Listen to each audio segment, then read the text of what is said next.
Hi అండి. అందరికీ నమస్కారం. ఎలా ఉన్నారు? నేను బాగున్నాను. మీరందరూ బాగుండాలని ఆ దేవుని దగ్గర కోరుకుంటున్నాను. నేను మహాలక్ష్మి విగ్రహం కొన్నాను కదా! సో, నేను ఫస్ట్ ఎలా అభిషేకం చేసుకొని పూజలు చేసుకున్నానని వీడియో మీతో షేర్ చేసుకోపోతున్నాను. ఖచ్చితంగా మీరు వీడియోని ఎండ్ దాకా చూస్తారంటే అర్థమవుతుంది. ఇంకొకటి ఏంటంటే నేను యూట్యూబ్ ఛానల్ స్టార్ట్ చేసి ఆల్మోస్ట్ 1 ఇయర్ పైన అయింది. కానీ ఎక్కడెక్కడో వెళ్ళిపోయిందనమాట. వేరే వీడియోస్ అని పెట్టేశాను. దీనికి పైన నా ఛానల్‌లో మంచి వీడియోస్ అని పెడతాను. మీరు ఖచ్చితంగా సబ్స్క్రైబ్ చేసుకోండి. అలాగనే లైక్ చేయండి, షేర్ చేయండి. పూజ గది అన్నీ క్లీన్ చేశాను. తర్వాత దేవుని పటాలన్నీ క్లీన్ చేసి పసుపు, కుంకుమ బొట్లంతా పెట్టి రెడీ చేశాను. తర్వాత విగ్రహాలు, దీపాలు అన్నీ క్లీన్ చేసుకొని పెట్టుకొని ఉన్నాను. ఇప్పుడు దీనికంతటికి పసుపు, కుంకుమ బొట్లు పెట్టుకొని తయారు చేసుకోపోతున్నాను.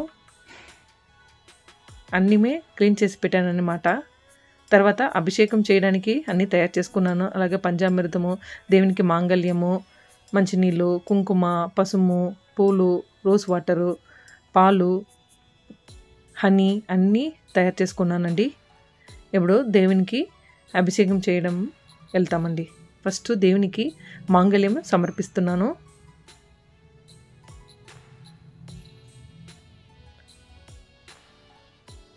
ఫస్ట్ రోజ్ వాటర్లో దేవుణ్ణి క్లీన్ చేస్తానన్నమాట. ఫస్ట్ రోజ్ వాటరు, తర్వాత పాలలో మనము అభిషేకం అనేది చేయాలి. ఎందుకంటే ఆ షాప్లో ఎందరో మన విగ్రహాన్ని టచ్ చేసి ఉంటారు. సో, గ్రహదోషం అనేది ఉంటుంది. ఆ గ్రహదోషం పోవాలి అంటే ఫస్ట్ మనం పన్నీర్లో, తర్వాత పాల్లోనే అభిషేకం చేసి ఆ గ్రహదోషంనే మనము పోపెట్టాలి. అందుకే మనము ఇలా ఫస్ట్ యా విగ్రహం కొన్నానో ఇలానే మీరు అభిషేకం అనేది చేసుకోవాలండి. నేను ఈ 2 ఇయర్స్లో ఎందరినో అడిగానండి. ఇలా విగ్రహం పెట్టుకోవచ్చుమా, లేదా ఎలా పూజించాలి, ఎలా ఆ దేవునికి మనము రోజు పూజ చేయాలి, అభిషేకం ఏమేమి పెట్టాలి అని చాలా మందిని అడుక్కొని నేను విగ్రహం అని కొన్నానండి.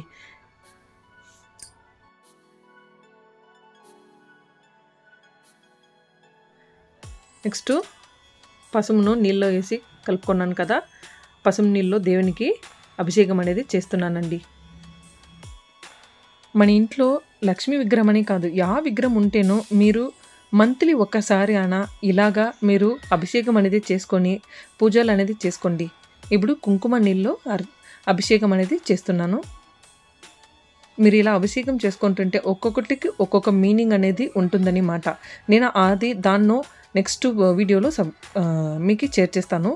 ఇప్పుడు నీళ్ళలో పూలేసి పెట్టాను కదా, దాంట్లో దేవునికి అభిషేకం అనేది చేస్తున్నాను. మనం ఇలా అభిషేకం అనేది చేస్తే ఆ మహాలక్ష్మి తల్లికి ఎంత ఆనందం పడుతుందో అంటే మనం చెప్పలేకపోతున్నామండి. ఆ అమ్మ చూడండి ఆ నవ్వు ముఖంతో. ఇప్పుడు హనీతో అభిషేకం అనేది చేస్తున్నాను. మనం ఎన్నో దేవస్థానాలకి వెళ్ళుంటాము, అక్కడ అన్నీ చూసుంటాము ఎలా అభిషేకాలు చేస్తారు, ఎలా చేస్తారని. మీరు ఇలా అభిషేకం అనేది చేసుకునేటప్పుడు ఓ మహాలక్ష్మి తాయే పుట్రి ఓం, మీకు యా స్లోగన్ తెలుస్తుందో, లక్ష్మీ అష్టోత్తరము, ఇదంతా మీరు చెప్పుకొని అభిషేకం అనేది చేసుకోండి. నేను చెప్పుకొని అభిషేకం అనేది చేస్తున్నాను, కానీ మీతో షేర్ చేయలేదు. చూడండి, ఇప్పుడు పంచామృతంతో అభిషేకం అనేది చేస్తాను. అలాగే అభిషేకం అది అంటుపండ్లు, కొద్దిగా బెల్లము, ఒక ఏలకాయ వేసుకొని నేను పంచామృతం అనేది రెడీ చేసుకున్నానండి. ఇప్పుడు మంచినీళ్ళతో అభిషేకం అనేది చేస్తున్నాను.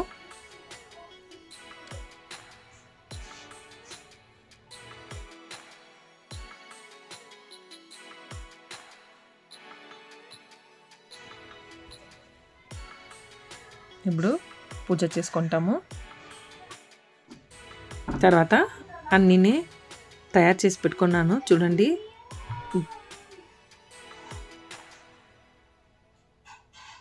ఇప్పుడు మహాలక్ష్మి తల్లిను మంచినీళ్ళతో అభిషేకం మళ్ళీ చేసేసి దేవునికి పసుపు, కుంకుమ బొట్లంతా పెట్టుకొని ఆ పీట పైన ఏర్పాటు చేసుకుంటాను. చూడండి, అలాగే దేవునికి నైవేద్యం నేను పెట్టాను.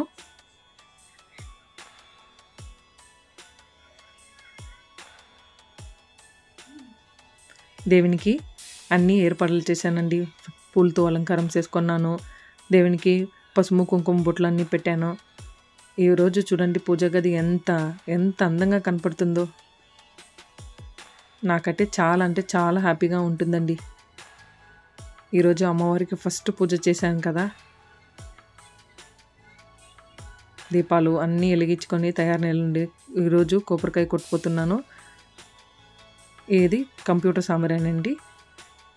అలాగే అర్చన చేయడానికి పూలు ఏర్పాటు చేసుకున్నాను. పంచగవ్య దీపంట్లో నెయ్యి ఏర్పాటు చేసుకొని వత్తిలు వేసుకొని రెడీగా పెట్టున్నాను.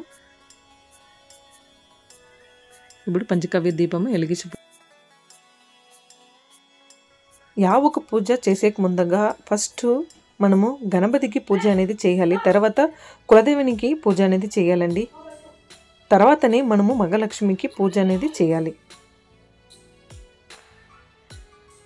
మా కులదేవుడు గవిసేంద్రయ్య స్వామి అండి. అతని ఫోటో నా దగ్గర లేదనుకొని నేను చెంబులో నామాలు వేసుకొని నీళ్ళు పెట్టి దానికి దీపం అనేది వెలిగిస్తాను. కంప్యూటర్ సామరాని అందరికీ తెలిసి ఉంటుంది. ఇది అలాగే అంటుకోనేలేదు, ఫాస్ట్గా అంటుకోనేలేదు కదా, దానికి కర్పూరం అనేది దాని మీద పెట్టి ఇలా అనిపిస్తామంటే శీఘ్రంగా అది ఫుల్ స్ప్రెడ్ అయ్యి శీఘ్రంగా మనకి పొగ అనేది వస్తుందండి.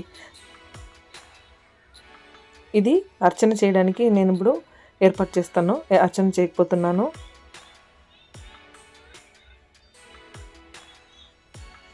అర్చన అనేది పూలతో 108 కాయిండ్లతో 108 తామర గింజలతో 108 కుబేర కాయిండ్లతో చిట్టి గాజులతో యాదితో మనము అర్చన అనేది చేసుకోవచ్చుమండి.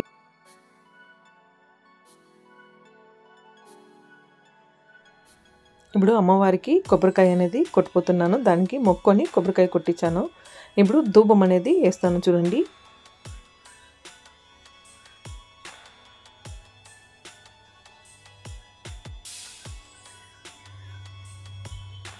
ఇప్పుడు కర్పూరము గణపతికి అలాగే కులదేవునికి తర్వాతనే మన మహాలక్ష్మికి అనేది చూపిస్తాను చూడండి, సమర్పిస్తున్నాను.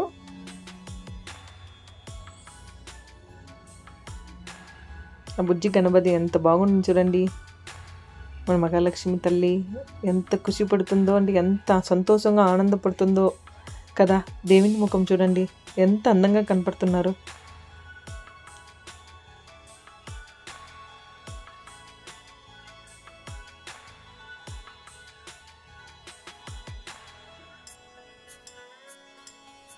ధూపం కర్పూరం అన్నీ సమర్పించిన తర్వాత ఇలా మనము పంచపాత్ర నుంచి నీళ్ళు తీసుకొని మన దానికి చూపించాలి. కర్పూరం సమర్పయామి, ధూపం సమర్పయామి, నైవేద్యం సమర్పయామి అని మనం చెప్పాలి అండి. ఫైనల్గా ఇలా పించి చేసి ఇడాల, అప్పుడే అది మన దేవునికి అనేది సమర్పించిన తర అవుతుందని మాట. ఈరోజు మా పూజా గది ఎంత అందంగా ఉంటే అంత అందంగా ఉంటుంది, ఎంత కలకలాడుతుంది అని చూడండి. మా దేవుని పటాలు కానీ మా విగ్రహాలు కానీ మన మహాలక్ష్మి తల్లికి ఫస్ట్ మనం పూజ చేసుకుంది. దానికి ఆ మహాలక్ష్మి తల్లి ఎంత సంతోషపడుతుందో అంటే మీరు కూడా ఇలా పూజ చేసుకోండి. వీక్లీ వన్స్ లేదంటేను మంత్లీ వన్స్ అన్న ఈ తర పూజ చేసుకోండి. ఆ మహాలక్ష్మి తల్లి అనుగ్రహం అనేది ఖచ్చితంగా మీకు దొరుకుతుందని మాట. మిమ్మల్ని నేను విగ్రహం కొనండి అని చెప్పలేదండి. మీకు చిన్న విగ్రహం ఉంటేను ఆ విగ్రహంకి మీరు ఇలా అభిషేకం అనేది చేసుకోండి. Thank you for watching.